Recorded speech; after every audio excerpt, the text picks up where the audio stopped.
Okay. All right. Very good. Well, I'd like to welcome everybody this evening to the Counseling and Teaching Church of Christ Religious Emblems and Awards. Your presenter this evening will be Nathan Williams.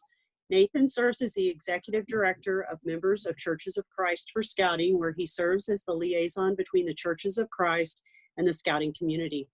Nathan has served as a chaplain and/or the Duty to God exhibitor at World and National Jamborees, Belmont Scout Ranch, and various scouting events around the nation. He is a member of the BSA's National Religious Relationships Committee. Nathan has served as a trustee and officer for members of the Churches of Christ for Scouting from 2005 to 2017, when he resigned to become its executive director. He is active in Scouts, BSA, and venturing at the council level. Nathan is an Eagle Scout who has been awarded the Silver Beaver from the Texas Trails Council.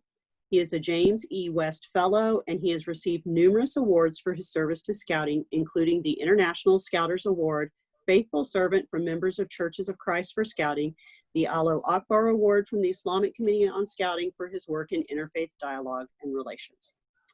Thank you, Nathan. Thank you, Susan. We appreciate you. And I'm going to be introducing our two presenters here in just a second, because I get to hand this off to two of my trustees. So I want to say, first of all, welcome. We're glad that you're here for the Counseling and Teaching Church of Christ Religious Emblems and Awards class. Go ahead and check your video and audio connections, and please mute if you haven't muted. Feel free to speak up if you want to at some point. If you've got a question, feel free to put that in the chat at a certain point. We've got a couple of questions in here, kind of be a little bit more interactive, that we're going to do that.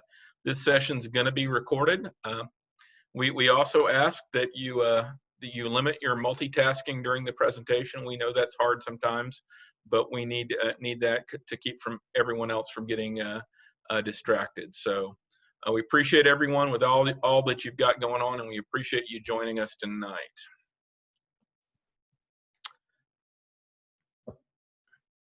Just take a minute and look at that.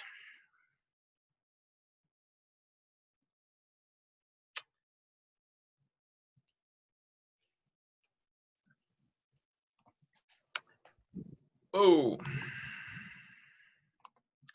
Our two main presenters for tonight are Karen Ellswood and Alan Clute. Karen is a longtime trustee of members of Churches of Christ for Scouting.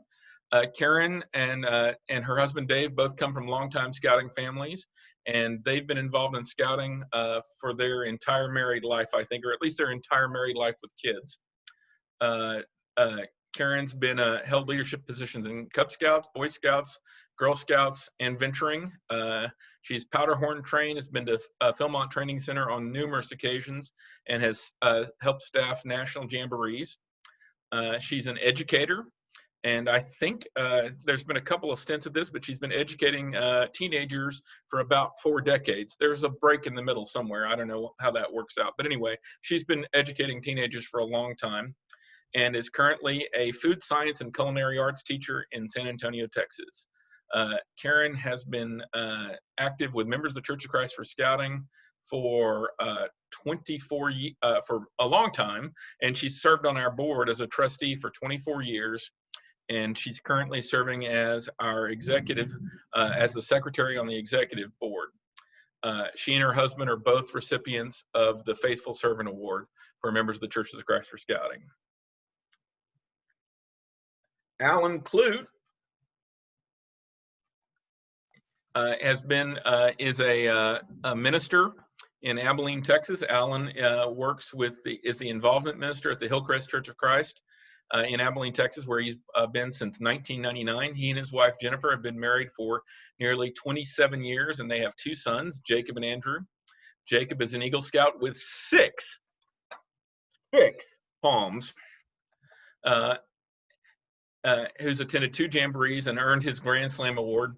Andrew is going to be a high school senior this year and is working on his Eagle project, and would have finished his Triple Crown this summer, or except for his Philmont track got canceled. So that's a real bummer.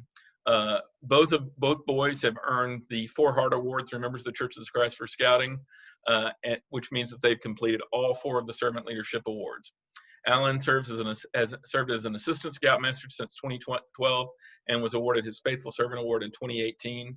And Alan has been a trustee with MCCS for several years, but I can't remember exactly how many, and he didn't write it down in his bio. So without further ado, I'm going to turn this over to Karen to start us off in our presentation. If any of you have any questions that are popping up, please put them in the chat, and I'll do my best to navigate through those and to ask them at an appropriate point so that we can get going through. We've got a lot of information that we're going to get through. So thank you so much for being with us. Karen? I'm here. So I'd like to reiterate that I'm glad that you're here and welcome. The thing that we really want to focus on tonight is helping you feel comfortable with helping Scouts and young people learn about servant leadership. This terminology of servant leadership is becoming used more and more in our society, but it's something that we've had around as Christians and members of Churches of Christ for Scouting for a number of years. The goals for this session, we're going to talk a little bit about learning styles. For those of you who are in education and familiar, this will be kind of a review, but for others, it's just a good reminder about how students learn. Then we're going to talk about some of the particulars about teaching the different levels of the Servant Leadership series. And then if you will stay tuned till the end of our session, we have a very special announcement to make. And then we'll close with a story.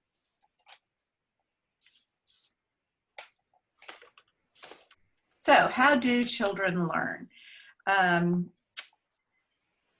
The most common way we think about how children learn is through their 5 senses. And this holds true from the smallest of babies all the way up through adults. I know a little guy who's about 9 months old who, as he's crawling around on the floor, if he sees something, that's one of his senses, the first thing he does is to pick it up and shake it to see if it makes any sound. And then you know what the next thing is. He puts it in his mouth to smell it and taste it. All part of learning.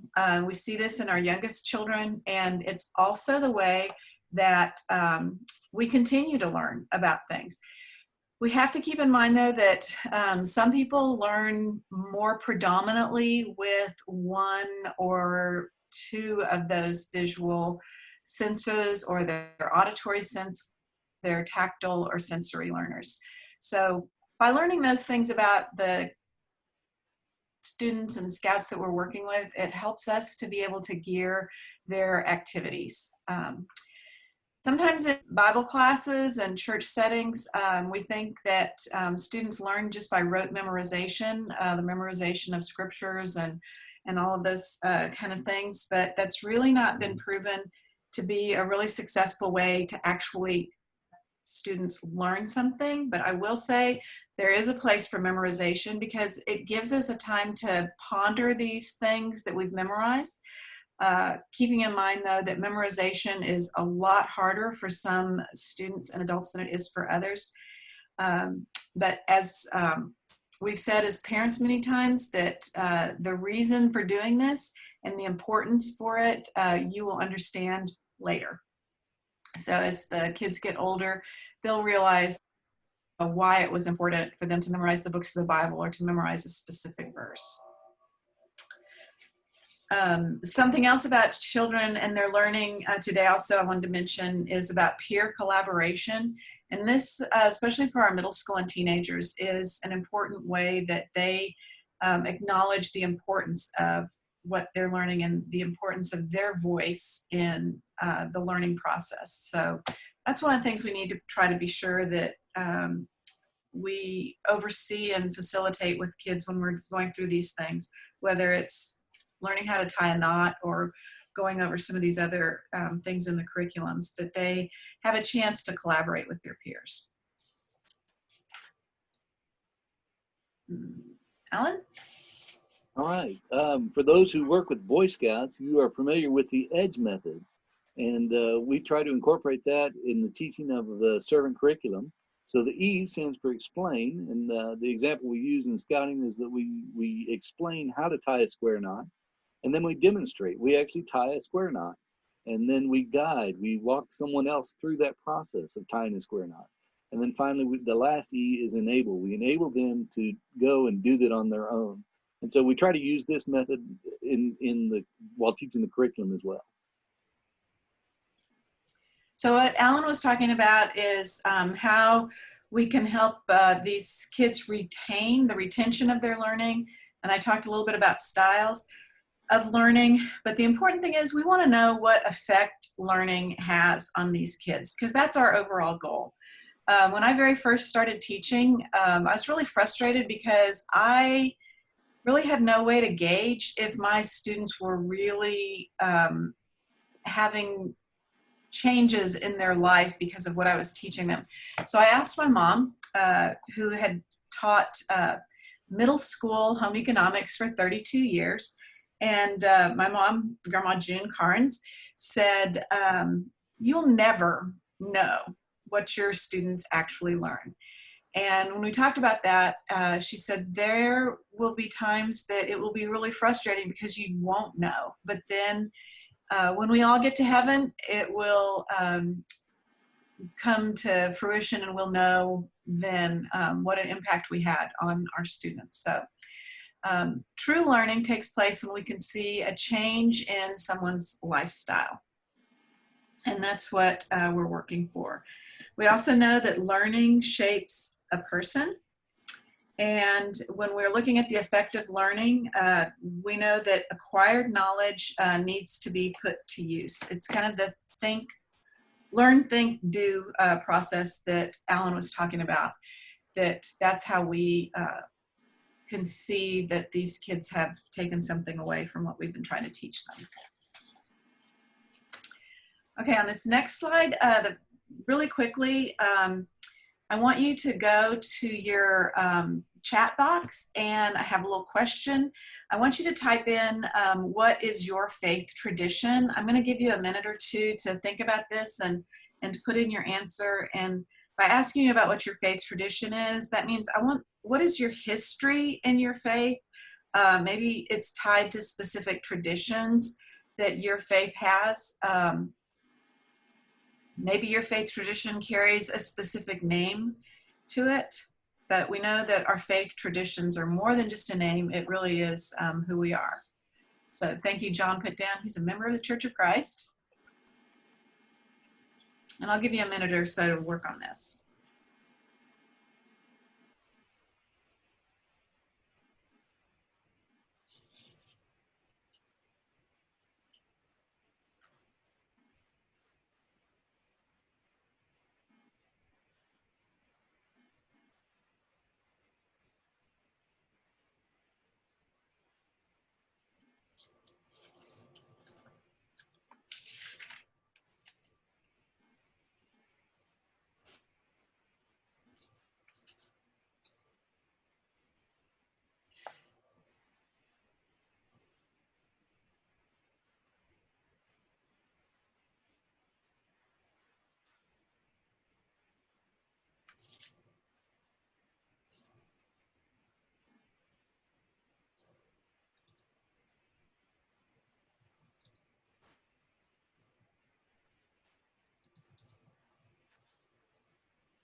Hey, Nathan, did you set a timer? You're on mute, but that's okay.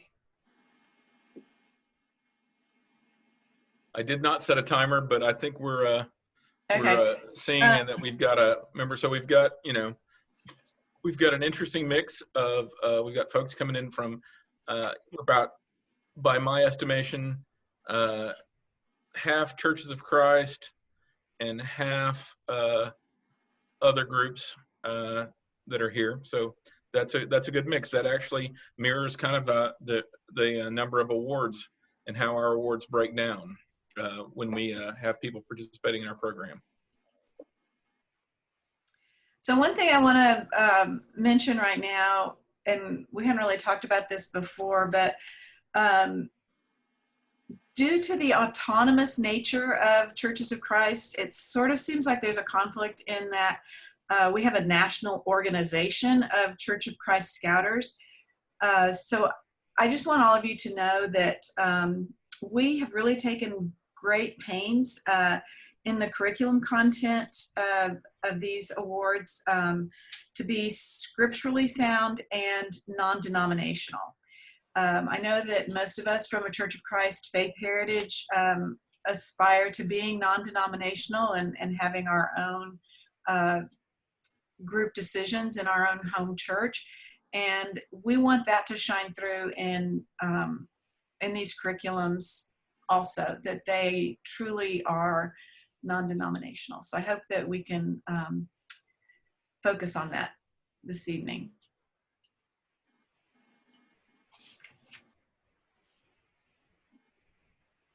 All right, so let's talk about the 4 awards that we have for members of Churches of Christ for Scouting. We call these the 4 hearts because obviously you can see on our awards and on our logo, there are 4 hearts there, and we have 4 levels of awards that are for different ages. The youngest ones that we have is the Loving Servant, which is 1st, 2nd, and 3rd grade. Joyful Servant is 4th, 5th, and 6th grade. The Good Servant covers 6th, 7th, and 8th grade. And you may wonder why there's an overlap there. There's a couple of reasons. The most outstanding reason is that for those of you that have worked with middle school 6th graders, a 6th grade girl and a 6th grade boy are like on 2 different planets. So I'm just going to leave it at that. The other thing is that across the nation, different school districts will put 6th graders in different levels in school. Some districts have 6th graders in elementary school or in a middle area, and then some districts will have 7th, 8th, and 9th graders as junior high. So the 6th grade area there is kind of flexible. And then the Giving Servant, we aren't actually expecting any 20-year-old seniors in high school, but we do have several scouting programs that go up through age 21. So those young adults that are in venturing at age 20 can still earn this award until they turn 21. One of the things I'd like to also have a quote here that kind of covers the counseling and teaching of all of those awards, and it's from the great orator Captain Barbossa in the Pirates Code. And in these awards, the code is actually more of a guideline than actual rules. So keep that in mind as we're going through all of these, that there are not actual cut and dried black and white rules on most of these things. Okay, Alan? Yeah, what Karen said, we try to be flexible, and there are electives, and so there's opportunity to put your own flavor into it, your own ideas, and we like that. We like that it's adaptable and flexible. Each of the programs consists of 3 parts, as you can see. The first one is serving God, and then serving others, and then developing yourself. It kind of goes back to the thought of Jesus, others, and yourself last. But all 3 parts are very important in the curriculum. And each of these 3 parts is actually divided into 2 parts itself. And one is focusing on the scripture part, and then the knowledge, growing in knowledge. These activities help the youth learn more about God, other people, and themselves. And then growing as a servant. And these are more doing activities, experiential things, that activities that will help youth grow in their faith while serving others.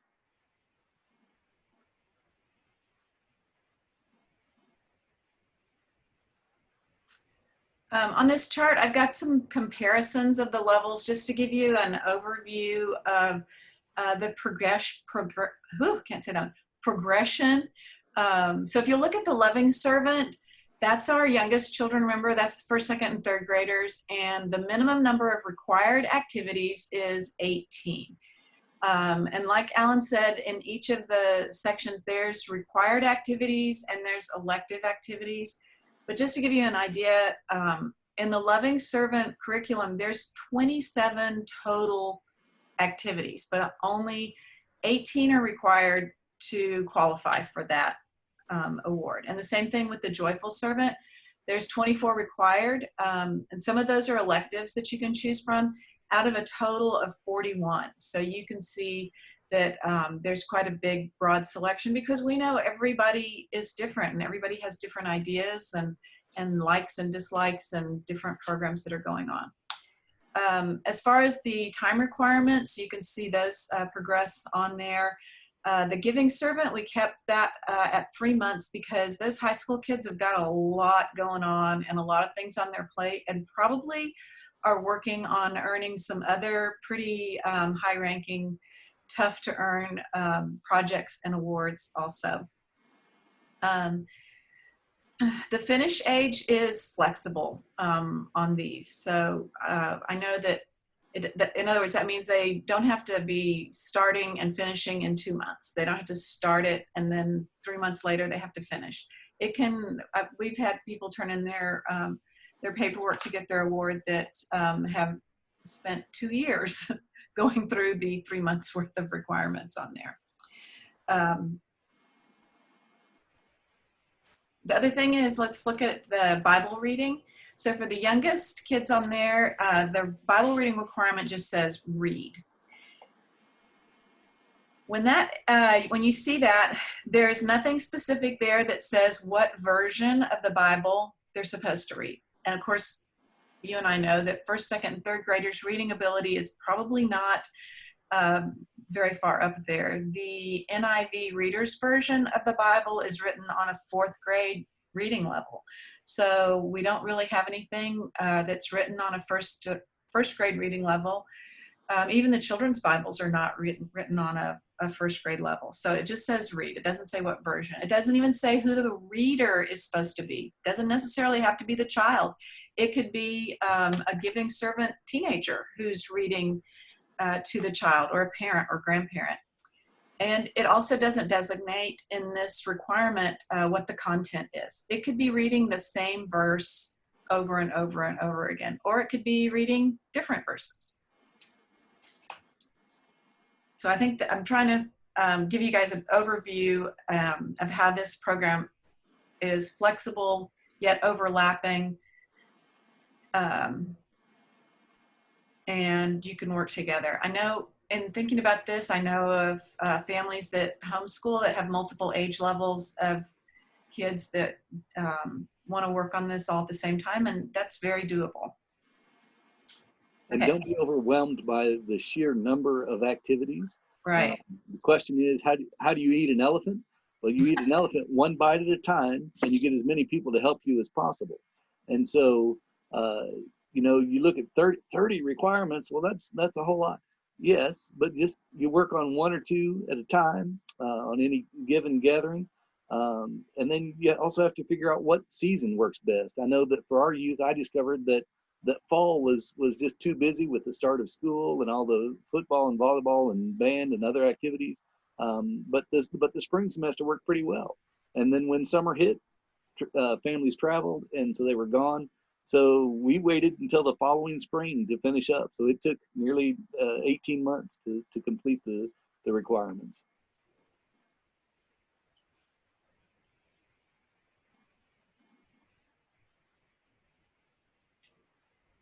Thanks, Nathan. So the next big question is how to teach.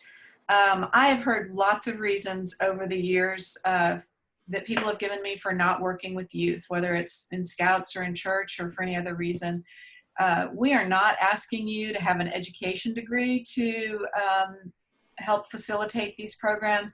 We're not asking you to be somebody that has a Master of Divinity in Religious Education to do this. You just need to be somebody who understands that you're a facilitator. You're just there to kind of get the ball rolling. You're there to provide opportunities and to set those up for these kids. And you're there to be an encourager. There's nothing more important, honestly, for young people who are in a learning situation than to be encouraged and to be given positive feedback. It's amazing to see what happens when they do that. If you'll look right now at this little graph, I've pulled out one elective that is in all 4 of these awards. It's from Part 3, Developing Yourself, and it's from the A section, Growing in Knowledge. And again, this is an elective, so this is not one that you have to do. You can choose it as one of your ones that you're going to use as required. And the topic for all of these is hunger. On the youngest level with the loving servant, they have a parent or guardian who's their teacher or counselor that they work with, and it's asking here to talk about children who do not have enough to eat, and then to learn about a program that helps young people, that helps hungry people, sorry.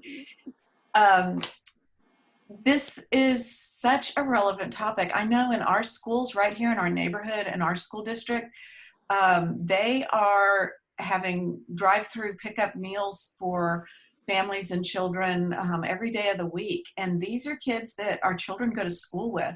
So this is not something that's happening far, far away in Africa or China or something. It's happening, you know, down at the corner. And our children need to be aware of that. And that's just a simple example of what's going on right now. The Joyful Servant, the requirement there is to find some articles that deal with hunger and organizations that help fight hunger. These young children are very savvy in looking up and verifying the validity of articles that they find on the internet or find in other print sources. And their discussion there can be, it can be in an online FaceTime with a counselor, or it can be in a group chat. It can even just be in a digital journal that they keep, or they can, you know, do it in a paper and pencil journal. The other thing is, whoever's working on a good servant or giving servant could be the one that helps them find those. The good servant, their requirement about hunger is to look up scriptures on fasting and talk about fasting today. Alan, you've done this with kids. What do you have any comments? Well, the Good Servant is based on the Gospel of Mark, and so fasting is mentioned quite often in that Gospel. And so it's a concept that a lot of our churches don't practice today, and yet it's still a very applicable biblical exercise. Okay.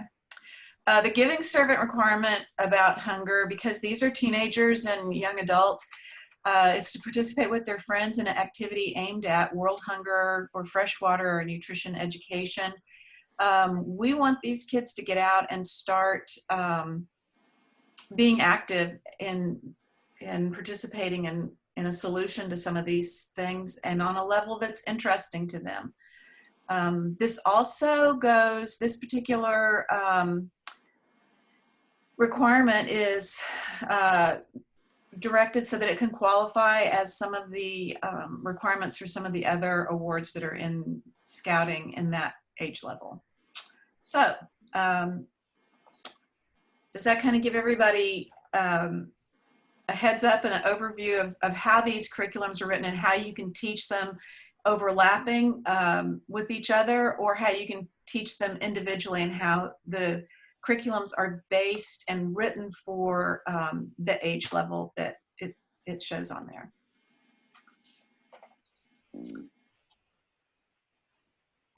Okay, Alan, tell them about our next chat question. All right, so as you can see on your screen, our next chat question is, why is earning an award important? And so just take a few minutes, couple minutes there, and enter that into the chat box. I guess I was about to give you the answer, but my answer, but I'll let you find them I'll let you answer that yourself. And Nathan, just move on to the next one when you're ready to, when our time has expired. I set a timer. All right.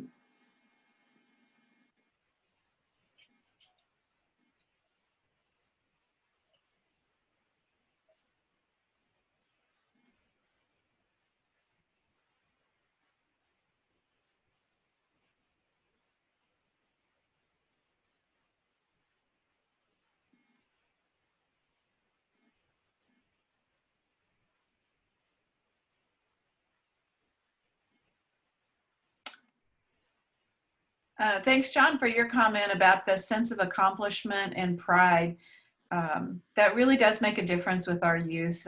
Just handing them something that they may not understand doesn't mean nearly as much as if they have really worked and accomplished something. Which goes back to, oops, there we go, 1 minute. Which goes back to, oh, stop.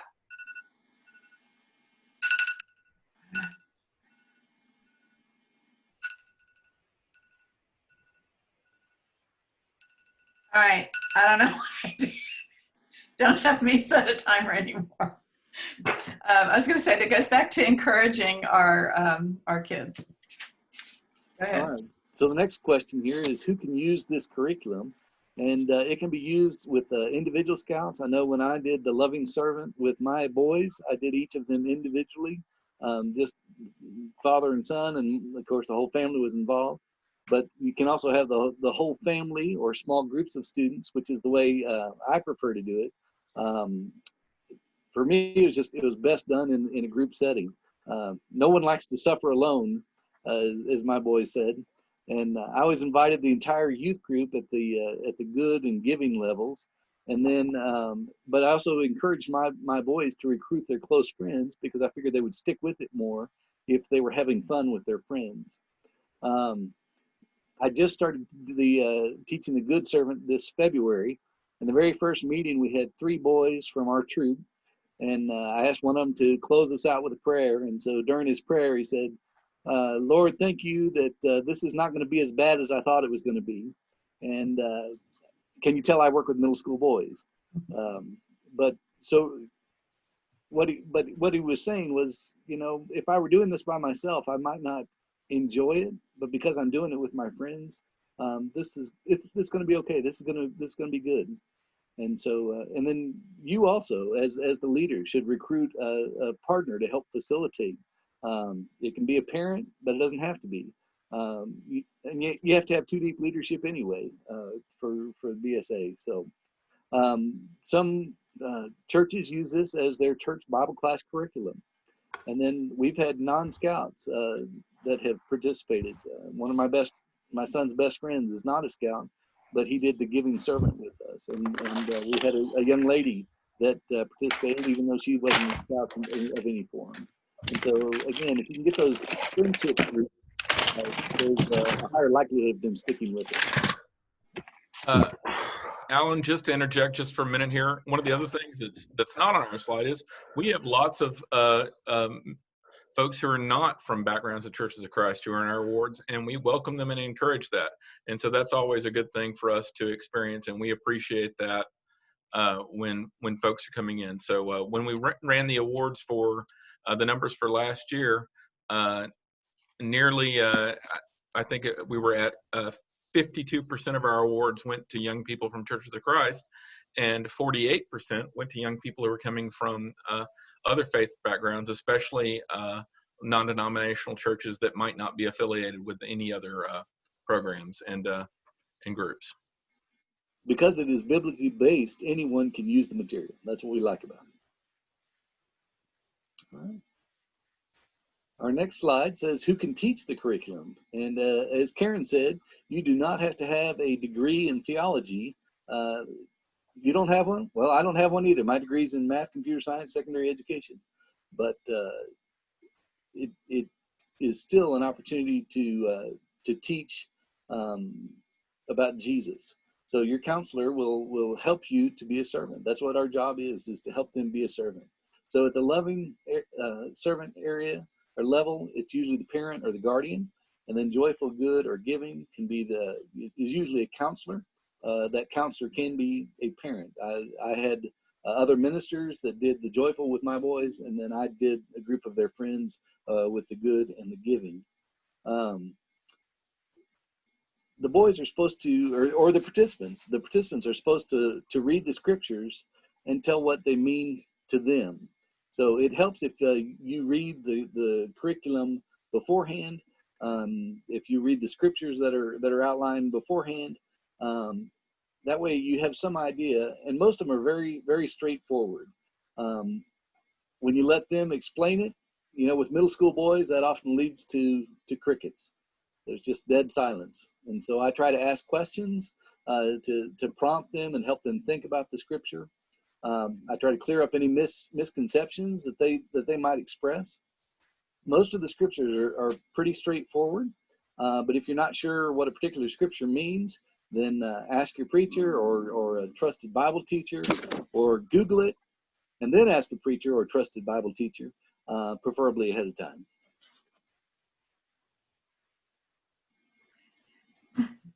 I've been involved with these curriculums since not too long after their inception. One of the things I want you to know about all of these and to understand is that our overreaching goal for these is for these scouts, these students, to learn to love the Lord and to learn to love their neighbor.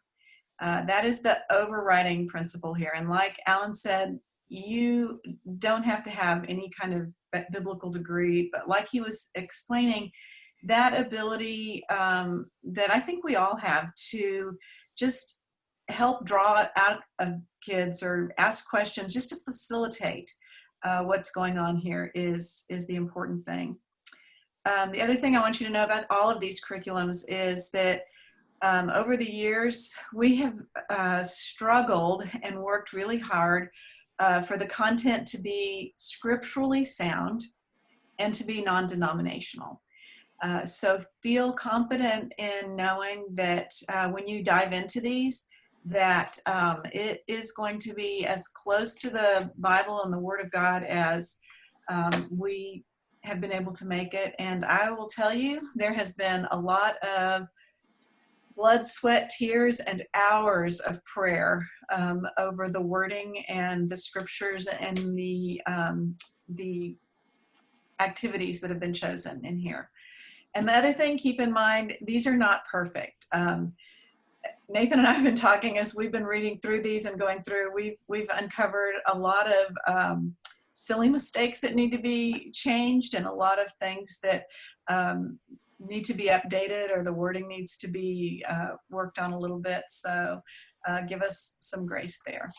This is the Loving Servant emblem, the actual medal that they will receive. It's a pin that they pin on, and the cover of the Loving Servant curriculum. This is the Joyful Servant medal that they receive and can pin on their uniform, and the cover to the Joyful Servant curriculum. I noticed that John is on our class here tonight. He's one of my kids, my oldest son.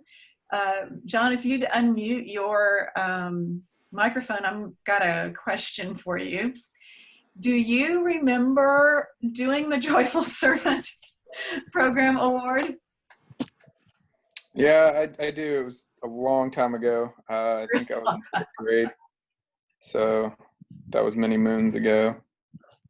I do remember it was pretty an interesting program. I think it was kind of near the beginning of when it was starting to be created, kind of back in the early mid-90s. But I think as a whole, it was a great experience. It really gave me the opportunity to kind of like get a grasp on, as a youngster, like my faith and just the Bible as a whole, and just how it worked as a tool, and how it operated and how to navigate through it, because it is a big book, and as a 4th grader you're like, what is this? This is so much to read. And so that was kind of good to get together with other people and kind of unpack it and dissect it. Looking back Do you think that there was anything about working on that Joyful Servant Award that has affected your life as a whole? The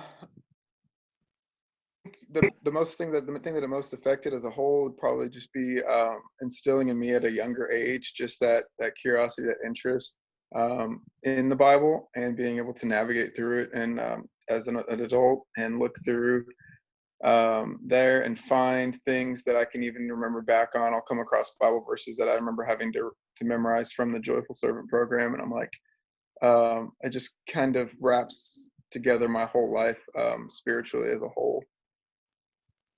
Thanks for letting me put you on the spot. Sure. Ellen, I'll let you do the rest of the awards. Okay. So the Good Servant is middle school, 6th through 8th grade. And as we talked about, that's based on the book of Mark. This is the first curriculum that was developed, and then it has grown from there. And then this one has been reworked. And so this is the one that has the highest number of requirements. And then the high school one is the Giving Servant, so grades 9 through 12. And it has less requirements, but some of them are more in depth than the other levels, as you would expect from high schoolers. Real quickly, let me jump in here and say, in case you didn't notice, the names of these programs are named after the fruits of the Spirit. And when we were developing the award program level for the high school and teenagers, we were looking at the fruits of the Spirit names that we hadn't used, and peaceful and patient did not represent teenagers. Kind and gentle, we didn't think either one of those fit as names that we wanted to use for this award, and then that left us with self-control. And the whole group was like, yeah, no, that is not what we need to name an award for these young adults and teenagers. So we deviated from the fruits of the Spirit, and the idea that we wanted to get across was that this age group of young people need to be learning how to be giving back and being part of servanthood in that way. The Faithful Servant is the award for adults who've provided at least 10 years of service to scouting in their church.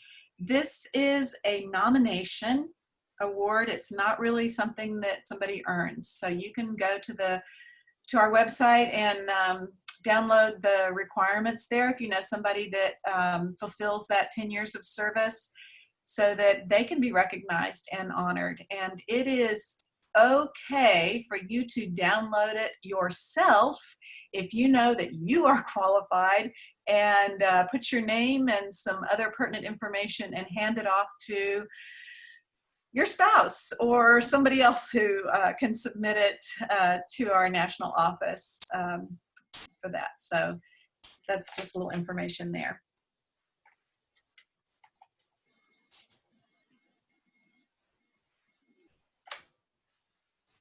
Nathan, can you change to the next slide? Thank you.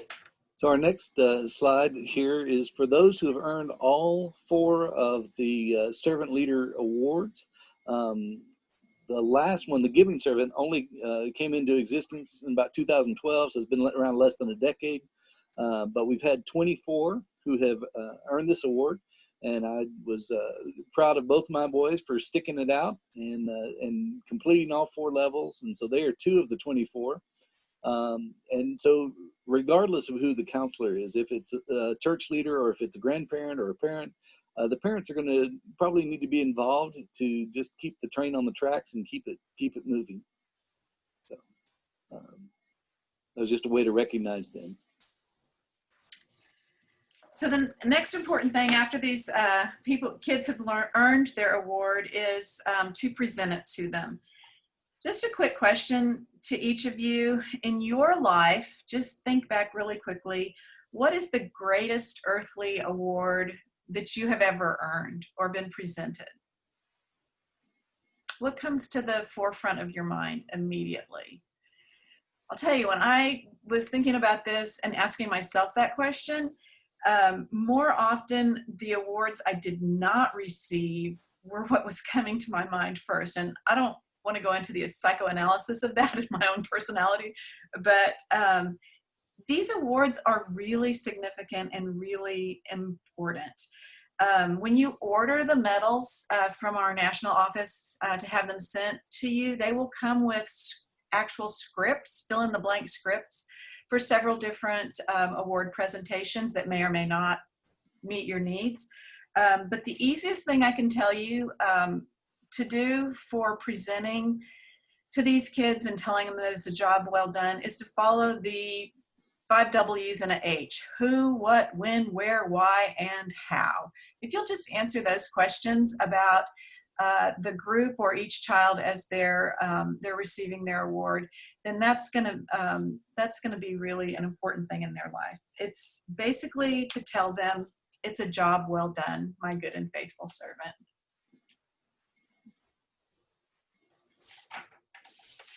And so here's a couple of groups that I have worked with. One, and they're meeting with the preacher. One, they're meeting with the children's minister.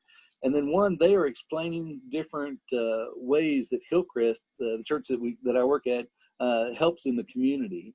And so one thing I want to just encourage you is to use the resources that you have available and bring other people in to help. This past weekend, the boys helped serve communion. We are not currently passing trays during worship during the pandemic, and so on Saturday they came up and helped set out the individually packaged communion supplies on tables, and we'll do it through the month of July. During normal times, would I count that? Well, yeah, maybe not. But are we teaching them to serve? Well, yeah, somebody has to set out all those communion supplies. So that was on Saturday. On Sunday, we met at our normal time in the afternoon, and I happened to notice a missionary family on furlough, and they were at worship that Sunday morning.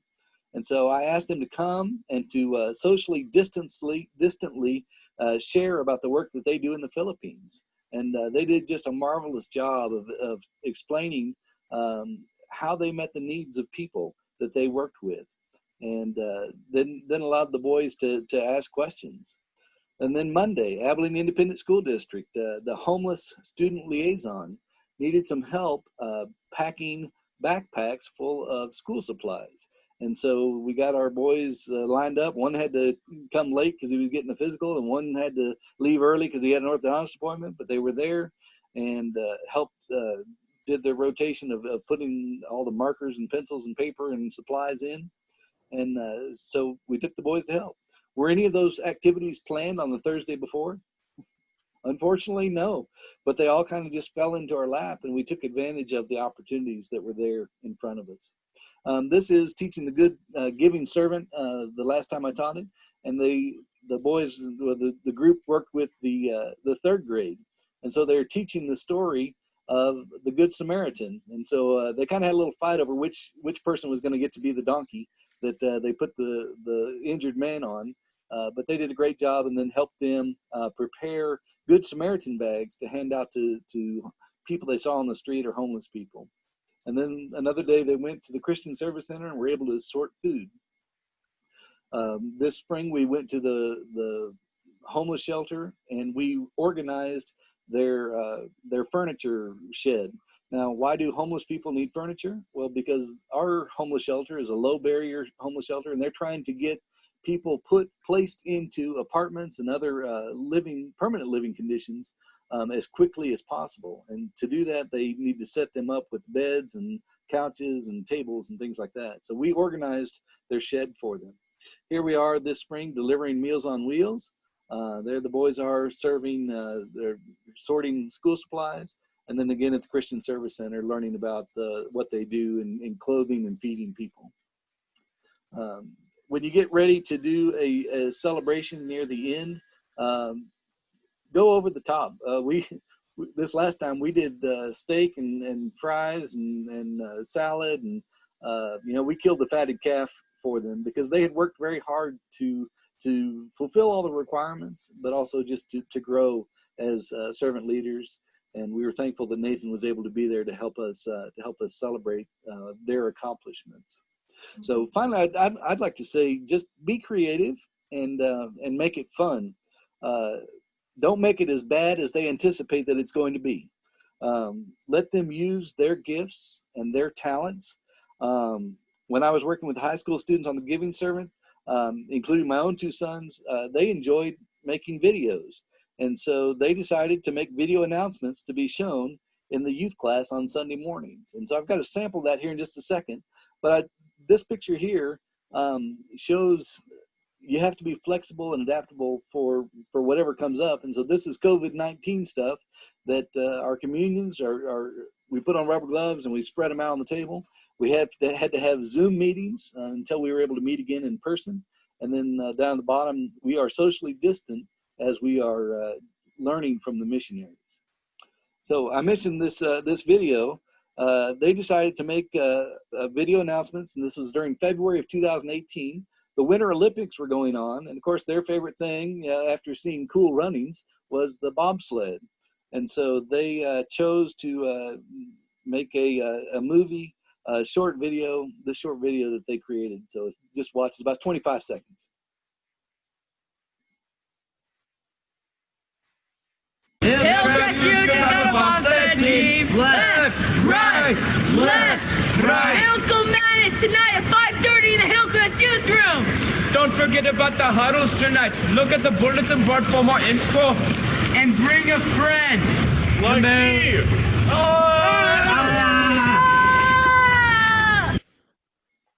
So they had a lot of fun making videos, and I tried to guide them on the rails, keep them on track, but let them be creative. So. Okay, the moment you've all been waiting for is our special announcement.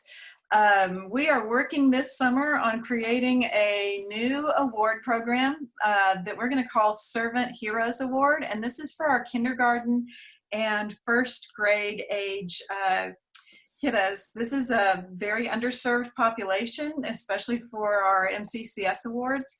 And we wanted to have something that we could introduce these youngest of our scouts to the Servant Leadership Awards. This is not going to be part of the 4 series, but it'll be a patch that they can earn. And the simplified version, in the Learning to Serve God, they'll learn about some Bible heroes who served God.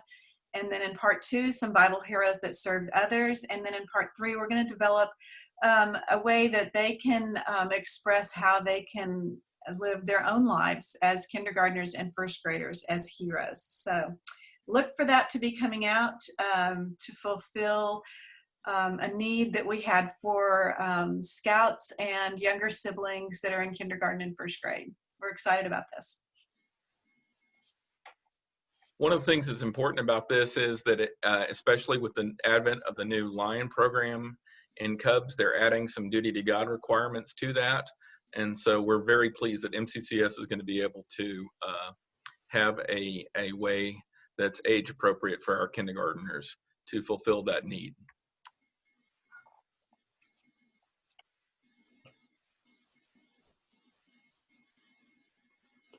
This is kind of the theme verse that all of the curriculums are based on. Teacher, which is the greatest commandment in the law? Jesus replied, love the Lord your God with all your heart, and with all your soul, and with all your mind. This is the first and greatest commandment. And the second is like it. Love your neighbor as yourself. Matthew 22:36-39. Thanks, Alan. So I want to close with a story. Here's our first loving servant class, or joyful servant class that we did. But you know those stories that start out, a friend of a friend told me? Well, back a long time ago, a friend of a friend told my friend that he had this program that, since he heard we were doing Cub Scouts, that he thought we needed to try out with our Cub Scouts. And we did. And that's kind of what started it all. Once upon a time, a long time ago, there were 3 moms with 9 young kids who traveled hundreds of miles at 55 miles an hour. That was what the speed limit was, so you can tell this was a long time ago, to go to that magical kingdom of Philmont. They wanted to learn how to raise those children to be servant leaders. You can see in the bottom picture down there is our little small fries group. This was 5 of those 9 children who were too young to do anything else besides go to the small fry class. The ones in the blue striped shirt, those are ours. Jamie, you're at the top up there. Do you recognize yourself? And they've got Josie in a cage, of course. As these children grew, they all became scouts, earning multiple awards, including Eagle Scout, Girl Scout Gold Award. They all brought friends and friends of friends to scout meetings and to church events. And soon these 3 mamas and their husbands began adding sons-in-laws and daughter-in-laws. And of course, at last count, there are 10 grandchildren. And there's at least 2 more on the way. I'd like to invite each one of you to find a friend and a friend of a friend to join us on this mission of showing the next generation how to be Christian servant leaders. I challenge you to become active participants in this mission because now more than ever, our families, our churches, our nations, our world are in desperate need of Christian leadership in every area of society. And we have the opportunity to provide that for them. Thank you.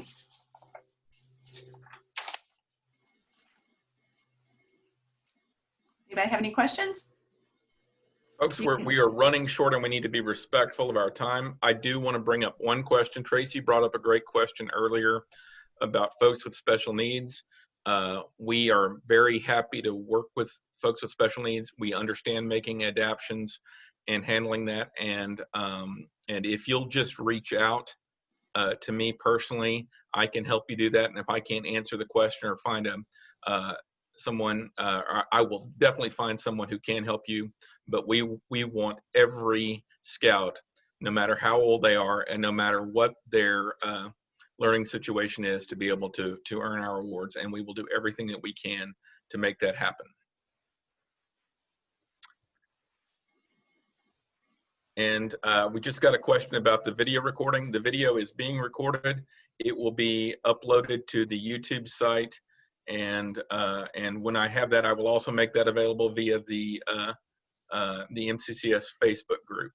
I would invite everyone to join our MCCS Facebook group. Just do a search within Facebook for Members of Churches of Christ for Scouting and join the group. That's where all the fun party is.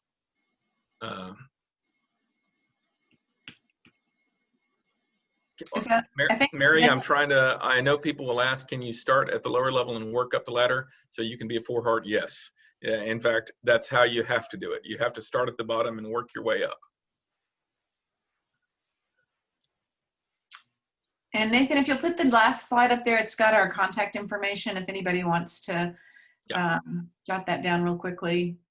On that though, can they start it if they're older though and go? No, ma'am. No, okay. Ma'am. I mean, you know, that's really not the way it's designed, but. I know, but the question always comes up. So if I have. So, yeah. And what was the craft on the table to the left that you didn't mention? I'm sorry, which one? Crafts that look like round circles on that last slide that you had. Alan, that would be to you.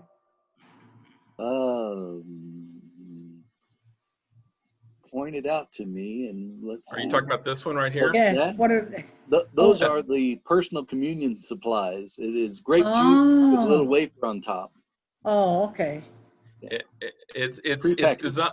They're designed to be. They're used in many cases by the military and in different situations where they can have a communion supplies. They look like a craft. Well, it does kind of look like a craft. I hadn't thought of it that way, but I'm used to seeing them. So.